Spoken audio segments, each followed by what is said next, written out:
Hi friends, it's Katya. Welcome back to my channel. It has been a while since I have done a wrap up. It's been a while since I've talked about the books that I've been reading lately, and I would love to do one last review roundup chat of the rest of the books that I read in 2024. I might miss a couple towards the end of December, but other than that, these are going to be all the books I've read in the past 4 months. So without further ado, let's get into the first book. The first one I'm going to be talking about today is a sequel to one of my favorite books, and that is Nothing Like the Movies by Lynn. Better Than the Movies, the first book in this, what I assume is just going to be a duology, is one of my favorite young adult romances I've ever read. I think the relationship between Liz and Wes is so sweet, and so I went into the second book with, I guess, middling expectations because I loved that first one so much. I knew that it would be difficult for anything to live up to it, but at the same time I was optimistic. So I ended up giving this book 3.5 stars. It wasn't the best,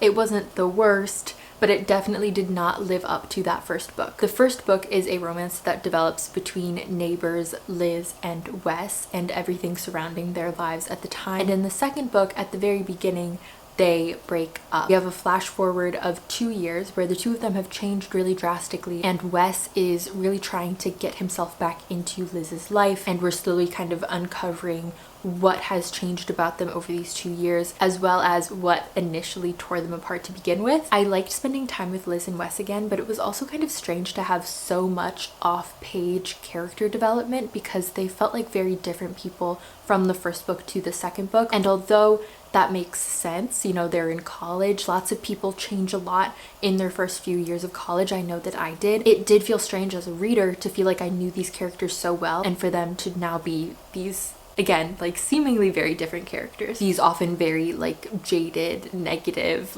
we've been through stuff sorts of characters. It just was a tonal shift from the first book. I also was a little bit frustrated the way, I don't want to spoil things, so I'm going to try to be as vague as possible, but there is a character who lies about something to another for their own good because they think it's what's best for them to not be in the other person's life, and that is just kind of a pet peeve of mine when it comes to books, is characters who lie to other people because they think it's what's best for them. I kind of just fundamentally disagree with that as a concept generally, and so when it happens in books I do get a little bit irritated, and that actually happened in 2 of the books that I'm going to be talking about today. So it was kind of like 2 nickels that that it happened twice, and it's this thing that really gets under my skin. That being said, there are some very sweet moments in this book. I really loved the new friend groups and side characters that we got to spend time with, and some cameos from characters in the first book. So I mostly enjoyed my time, but I wasn't overly impressed, so I ended up landing on a 3.5. I also read a very hyped book recently, one that has been circling the internet for what feels like years but is maybe just months. Magnolia Parks is one that I have felt has been so polarizing. I often see people either really loving it or really hating it, so I went in with low expectations. I think I actually had someone comment on a recent video where I said I was planning on reading it, that it was their least favorite book they'd ever read, so I was, again, nervous to read this book, but I ended up feeling really enthralled by it. It kind of felt like watching a train wreck. I understand that the situation is really bad, and yet I can't seem to look away. This book follows Magnolia and BJ, and they are in this weird codependent, mixed up situation where they used to date. They broke up because BJ cheated on her. That's not really a spoiler, you find out pretty early in the book. But now, even though I personally, if someone cheated on me, I think I would have a hard time staying friends with them, BJ and Magnolia are determined to stay in one another's lives. They're in the same friend group. This friend group is very enabling, and I don't I don't support any of these dynamics, and I especially think that Magnolia should get out. Sorry, I'm just thinking about this book makes me go on a tangent, but Magnolia dates a lot of boys that she doesn't really care about in the way that she cared about BJ because she wants to make him jealous,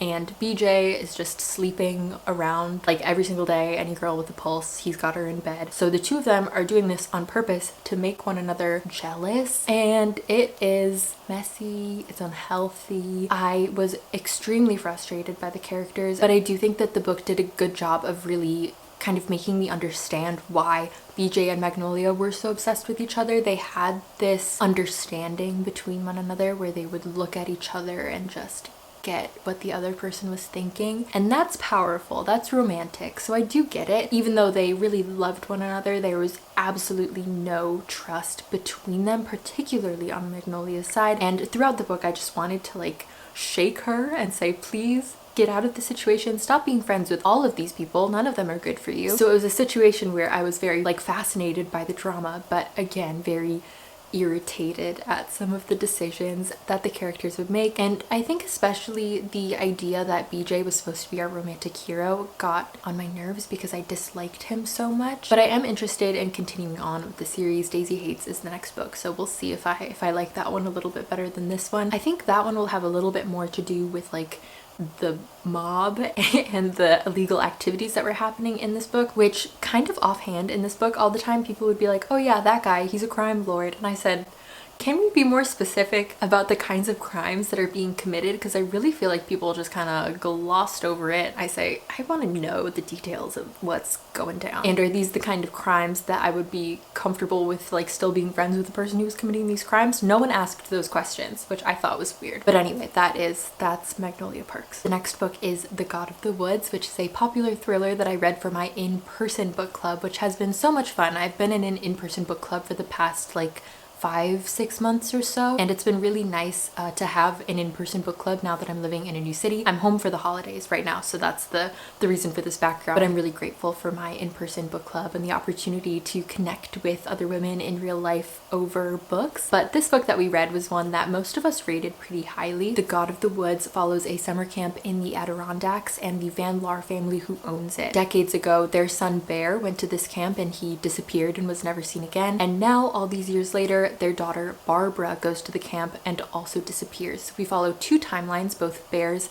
and Barbara's, and we kind of see the similarities in what caused their disappearances and whether it was the same thing that caused each of them to disappear, and can we find Barbara or is she gone forever like Bear was. Besides following the Van Laar family, you're also following multiple campers, multiple counselors, and seeing the ways that all of these stories weave together. So the first half of the book is pretty slow. There's a lot of setup of introducing characters and introducing backgrounds, but the second half of the book moves so quickly, and I was actually really surprised and satisfied by the ending. I thought the writing style was really lovely, and overall I just really liked this book. Another book that I really liked was The Wedding People, which follows our main character Phoebe, who was in a very dark place in her life. She was recently divorced, her cat passed away, she feels like nobody respects her at her workplace, and she feels kind of stuck and upset with her life. And so this is a big trigger warning for this book. In the beginning of the book, she decides to kill herself, and she decides to do so at this hotel that she had always dreamed of going to, but that her husband always said wasn't practical. So she goes to this hotel so that she can die in this place that she's dreamed about. But when she arrives there, she learns that literally everyone else at the hotel is there for a specific wedding, and she's the only person there who is not one of the wedding people. She ends up meeting and having a long conversation with the bride, who she ends up actually surprisingly connecting to, and she decides not to go through with her plan. But the bride asks her to be a member of her wedding party, and the plot kind of continues from there. Tonally, this book reminded me a lot of a Frederick Bachman book. He's one of my favorite authors, so if I'm ever comparing a book to him, that is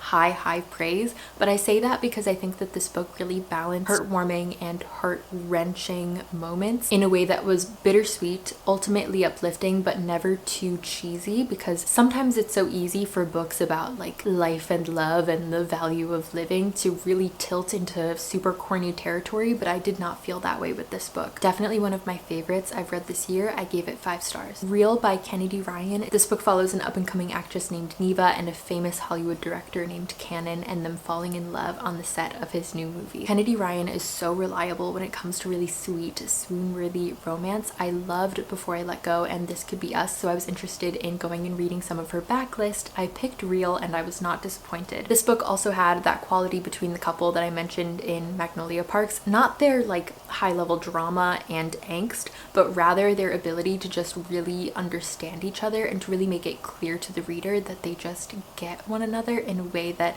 again, was very romantic. I think particularly because Neva deals with a chronic illness throughout the course of this book, and watching Cannon be so thoughtful and supportive and caring and just understanding of the whole situation was really, really lovely, really beautiful. I ended up giving this book like 3.5 stars. I will say the one issue that I've had repeatedly with Kennedy Ryan, even though I really love her couples and I love her characters, is that plot-wise, I feel like they always end up dragging around like the 60-70% mark and feeling a little slow. But overall, I did enjoy this and I will be returning to her books in the future. I read The Wrath of the Triple Goddess, the second book in Rick Riordan's newest Percy Jackson series, the Percy Jackson Tries to Get Recommendation Letters to Go to College series, which I now have mixed feelings about. The first book in this trilogy, or this proposed trilogy, I guess, I really enjoyed because I liked the return to Percy and Annabeth and Grover, which was the first time it was just that trio since the original Percy Jackson series. So it felt very nostalgic. I liked that the stakes were pretty low. And honestly, I think I would have liked it better if it was just that one singular story, singular book, because continuing on to this second book, it felt like the stakes were so low that almost nothing mattered. In this second book, Percy Jackson is trying to get a recommendation letter so that he can go to New Rome University, and so he needs to do something for a god, some kind of quest, so that they will write him a recommendation letter. And in this case, he is pet sitting for a god, and the pets get loose and chaos ensues. And despite the hijinks and the exciting things that were happening, I found myself very, very bored by this book, and again, like, things didn't feel like they mattered, like nothing was at stake. And then I was also confused because of the characterization of Percy Jackson, maybe because I grew up reading these books, so I remember reading when I was younger than Percy Jackson, and now I'm older than Percy Jackson, while he has been frozen in time. I think it felt a little bit dissonant for him to be making like modern day 2024 pop culture references as a like 17-18-year-old, when I knew back in like 2014, 2015 that he was making modern day pop culture references to that time while being the same age. And instead of Percy feeling like a real person, which he has felt to me in past books, in this it became just so extremely clear that he is a character. And maybe if the book had been taken like out of a time period and didn't have as much of those pop culture references, that wouldn't have been an issue at all. And maybe that's a nitpicky thing to talk about, but it did really bug me. Next is the rom-commers. This is actually the book that I finished most recently, like just returned it to the library. We follow our main characters Emma and Charlie. Charlie is a very famous screenwriter, and Emma is an aspiring screenwriter who has not been able to really pursue her career in the way that she's wanted to because she's had to take care of her father, who was disabled in a very tragic accident. My favorite thing about this book was the writing style. I'd never read a Katherine Center book before. Her writing was just so animated and effervescent, and Emma as a character in particular was very bubbly, very funny, very emotionally open, whereas Charlie was much more closed off and reserved, and I liked the dynamic between them. What I didn't like is that particularly in the beginning of the book, Charlie really kind of punches down at Emma and acts like it's crazy that anyone else could possibly help him write a movie, even though this is a genre that's kind of outside of his comfort zone and which had not been writing successfully before. They're writing a rom-com together. And then, not to get too much into spoiler territory, but there is an instance in this book of characters lying to one another for their own good, which again is not something that I enjoy in books and made me particularly irritated at some of the characters in this book. First Lie Wins is another thriller that I read for my in-person book club, and I wish I had more to say about it, but I barely remember this book. I barely remember reading this book, and so maybe my review of it will be that it was very forgettable. We follow our main character Evie, who lives a seemingly perfect life, but Evie is not her real name, it's an alias, and one day she meets someone who introduces themselves as Evie's real name, and so Evie becomes concerned about her well-being and her future, and there are lots of secrets and exciting things that happen throughout the book that, again, I don't really remember anymore. This is a book that I could see lots of other people really enjoying, but I just never felt connected to any of the characters and never felt invested enough to care about what was happening. I don't remember feeling like overly excited by any of the reveals or the twists. Even now I can barely remember what they were, but overall it was just fine. So first lie wins. The Familiar is set in Spain during the Spanish Inquisition and follows our main character Lucia, who is a scullion who has these inexplicable magical powers. She is entered into a competition in front of the king, and she is entered into a competition against other people who either have magical powers or are faking magical powers so that they can work for the king. Out of the things that I liked about this book, I think my very favorites were the fact that the setting was so immersive. I've never read a book that surrounded the Spanish Inquisition before, so I thought that was really fascinating. And I also love Leigh Bardugo's writing. Just consistently, I like her as an author and I find her writing to be really entrancing. And I think that this book built very, very well for a long time, but the ending kind of pulled its punches. I thought it was really underwhelming, and what could have been a really explosive, exciting ending kind of felt like it fizzled. And then the other thing that I disliked about this book was the romance that I didn't see coming. There was sort of a mentor-mentee relationship between our main character and her love interest, and in my head I had been picturing him as quite a bit older than Lucia. Of course they're not going to develop feelings for one another, like that was not even on my radar, but obviously I was very wrong. And so I had a hard time kind of like connecting with or understanding their relationship after that point, since I had not seen it coming in the slightest. And maybe that's on me, but I found the relationship to be a little bit weird. Highly Suspicious and Unfairly Cute follows Bradley and Celine, who were former best friends, now definitely no longer best friends. They're not necessarily enemies, but maybe nemesis is the correct word. Celine is very bitter against Bradley for something that happened between them that we are not privy to at the beginning of the book, but they both end up entering this very prestigious leadership survival wilderness sort of program, and they are forced to reconnect because of that. Even though this is a young adult romance, my favorite part of this book was watching Bradley and Celine slowly reconcile and become friends again, even before they started seriously like considering their romantic feelings. Watching them become friends again was so sweet, so cute. I absolutely love Talia Hibbert's writing. I think she does very well with banter and conversations, and overall I felt like this was a really solid young adult romance. Now for a little bit of non-fiction. I read a memoir called The Third Gilmore Girl about the life of Kelly Bishop, and I listened to this on audio, which I really enjoyed because it was narrated by the author. We follow her career from her success as a dancer to her being a Broadway star because of a chorus line and winning her Tony, and then going on and moving into movies and TV, and finally being a part of the Gilmore Girls. The pacing of this book was really interesting because it often felt like so many things were happening in her life all at once. Really, things moved at a breakneck pace where event after event after event was happening, and all of these like majorly life-changing events and very, very exciting career moves were happening. But then I would realize that, oh, we have just spanned like 20 years. This didn't happen all at once. And so it was interesting to be like gathering these highlights from such a bird's eye view that it made things feel like they were happening very fast, but in reality they were not. The thing that I enjoyed most about this book, I think because I am such a huge Gilmore Girls fan, was the Gilmore Girls portion of the book. I think that this is a memoir that you might enjoy if you already like Kelly Bishop, but I don't think it's the kind of memoir that I would recommend to people who aren't already familiar with her or her work. House of Flame and Shadow was maybe one of my most disappointing reads of the year. I really enjoyed the first book in the Crescent City series. The second one I liked a little less. The third one was such a mess. I read this with my friend Chloe for our little buddy reading book club, and it was really fun to discuss with her and to kind of like talk about the ridiculousness of some of the things that were happening, the convenience of some of the things that were happening, the fact that we didn't care at all about some of the things that were happening, and why are we introducing new characters when I don't feel like I know enough about these other characters. I don't want to say too much about what is going on because it's the third book in the series and I don't want to spoil things, but I was really, really let down. And if you guys have read this book and were also let down, I would love to know about it. I will say that I really enjoyed cameos from characters in other books, the multiverse of SJM, but overall I was not having a good time. I can maybe talk about it more in more detail in the future, but all of that is to say that I was disappointed, and I gave it 2 stars. I read Forget Me Not, which I don't know if you can tell, just thinking about that book is making me smile. I really loved it. We follow our main characters Amma and Elliot. Amma is a wedding planner. Elliot is a florist. The two of them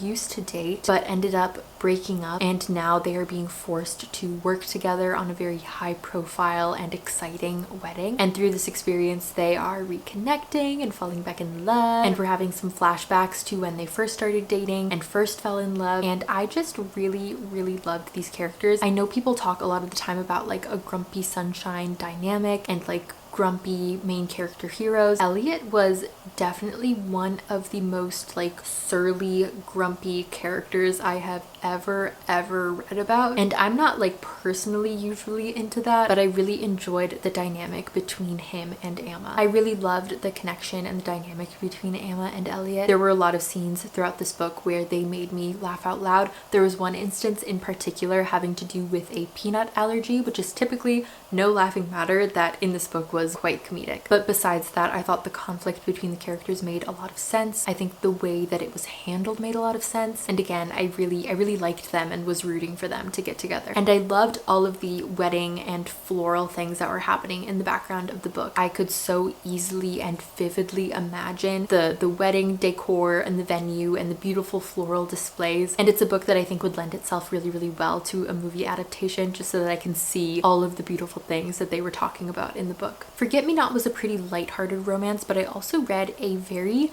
heavy emotional romance called How to End a Love Story. This book follows Helen and Grant. They knew one another in high school and now are reuniting because Helen and Grant are both going to be screenwriters on the TV adaptation of Helen's best-selling young adult novel. But there is sort of a darkness and an awkwardness within their relationship because Helen's younger sister passed away when she was in high school, but Helen's younger sister committed suicide by jumping in front of a car, and the car that she jumped in front of was a car that Grant was driving. So Helen's parents in particular really hate Grant because he killed their daughter, and Helen feels a bit of bitterness as well, even though she knows that it wasn't really Grant's fault. So when the two of them start working together and forming a relationship and becoming really close and starting to fall for each other, that dark past really causes quite the hurdle for their relationship. I would probably give this book 4 or 3.5 stars. I did like the characters. I was mostly rooting for their relationship. This was a very emotional, angsty romance in contrast with the previous one that I was talking about, and I read them back to back, so the differences were very stark. I was rooting for these characters, but there were definitely points where I had to suspend my disbelief that these characters would be able to put their past aside and have a successful relationship. A little bit more lip gloss for the next book, which is Phantasma by Kaylie Smith. Phantasma by Kaylie Smith is a paranormal romantasy following our main character Ophelia, who enters this deadly, dangerous kind of horror movie competition so that she can save her younger sister. I'm sorry if it's loud outside. They're plowing the road because it snowed yesterday, which I love having snow for Christmas, but I'm not always thrilled about the loud snow plows. Anyway, Ophelia arrives at this magical cursed mansion called Phantasma, where the competition is going to take place, and essentially she and all of the other contestants are going to be taking place in these very difficult trials and challenges which are put on by different devils and tend to be based usually on one of the different deadly sins. And if you survive all of those levels without dying or without quitting, the winner and the champion is offered a grant or a wish. Now Ophelia comes from a long line of necromancers and she can see and talk to ghosts, and within Phantasma she meets a phantom who agrees to help her in exchange for something that I won't spoil. Their relationship and their romance develops over the course of the book. This is a book that I found really compulsively readable. I could not put it down. I just really needed to be with these characters and knowing what was going to happen. I particularly really connected with Ophelia because of her like OCD and anxiety and mental health issues. The way in which those specifically kind of manifested in her life and the way that she dealt with them, I just really resonated with and found very relatable. So I really enjoyed seeing that on page and being able to like see that side of myself in a character. But on the other hand, Ophelia could sometimes be frustrating because her actions were not always consistent. She had a lot of contradictions within her characters, so as much as I really liked parts of her and felt very connected to parts of her, there were other points where she would make a decision that again felt against what I would have expected her to do, and it made me feel like maybe I didn't understand the character as well as I thought I had. But overall, I did have a really fun time with this book, and I'm definitely excited for the next book, the sequel following the sister, which is coming out early next year. Alright, those are all the books that I'm going to be talking about in today's wrap up. Let me know what you've been reading lately, if you've really enjoyed anything or really hated anything, as well as any of your thoughts on the books that I've talked about today. Thank you so much for watching and for spending time with me. I really appreciate you. Don't forget to like and subscribe and click the bell to be notified of the next time I post a video, and I will see you in the next one.